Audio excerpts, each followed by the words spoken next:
Hey guys, Neal from Dayton, Tennessee on the banks of Lake Chickamauga. I want to highlight 3 techniques for the springtime to help you catch trophy-sized bass. The first one is a jerk bait. Everybody thinks they're good with a jerk bait, but there's some really fine lines between being good with it and just getting a few bites. And line size to me is one of those really deciding factors. You've got to use light line. 10-pound sniper is always my go-to, and if you've got a guy in the boat that's throwing something bigger like 14 or 16 and a guy throwing 10, that can be the difference between catching 10 fish or catching none. And the line size does 2 things. It's going to help your bait get deeper while you're working it, and it's going to allow you to make a little bit longer casts. And when the water's real cold and the air temperature is cold also, you're going to have less freezing of your line with a little bit smaller diameter. And that's why I like the 10-pound sniper, is just to get that little bit of extra depth. You're going to be fishing around targets mostly, whether it's a break, a point, a stump, a rock pile, something that's just a little bit different, or even using forward-facing sonar to chase suspended fish around bait. But a jerk bait, 10-pound sniper, that's my go-to when the water's anywhere from upper 30s and the 40s, somewhere around that 50-degree marks when that bite's going to start waning off, and that's when the lipless bite comes in. And this is really big on Chickamauga, really anywhere on the Tennessee River, but just a lipless rattling bait. And something I do a little bit different. A lot of guys are crazy about red, and yes, red catches a lot of fish. This is a spring crawl pattern, something with a little chartreuse in it, give them a little bit different look. The water's often dirty that time of year. We're usually getting those March rains, and it's just going to give you a few more bites, give you a little bit different option.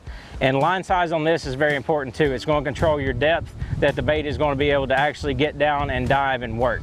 You're going to want a line size that you can fish up shallower if you need to, that 2 to 3 foot range, or something you can slow it down and get in that 5 or 6 foot range also.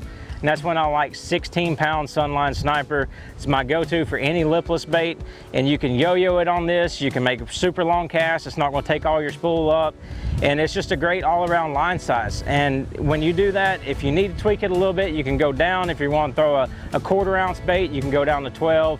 If you want to throw a bigger bait, 16 is still great for that also, but just a 5/8 ounce is a great all around on 16-pound sniper, chasing grass lines, chasing a little bit of breaking fish that time of year, or just covering the big flats. But whatever it is, covering a lot of water, catch a lot of fish and a lot of big fish on a lipless bait on 16-pound sniper.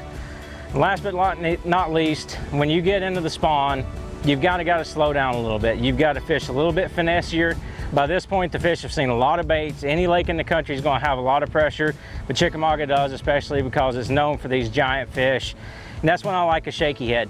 And that's just a bait that you can throw down the bank. You can fish out on points where they're staging, where they're coming to spawn, where they're leaving the beds, going away from it.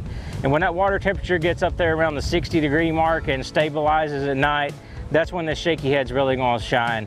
My favorite way to fish it is just out on bars and staging places where a few fish will spawn, but mostly where they're going to stage around. They don't like to chase stuff that time of year, and that's why that really shines.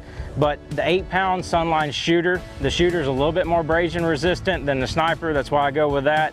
I would like to go a little bit smaller, but when you've got the chance at a double-digit fish on Lake Chickamauga, 8 pounds is a great line size. You can land a lot of big fish on that, get a ton of bites, somewhere between an 1/8 and a 3/16 ounce shaky head, depending on the depth you're fishing. But make sure you check all these out from Sunline. You've got one connection between you and every single fish that you catch, and that is your line. So make sure you have the confidence in it to get that big fish in the boat. All these options are available from Sunline.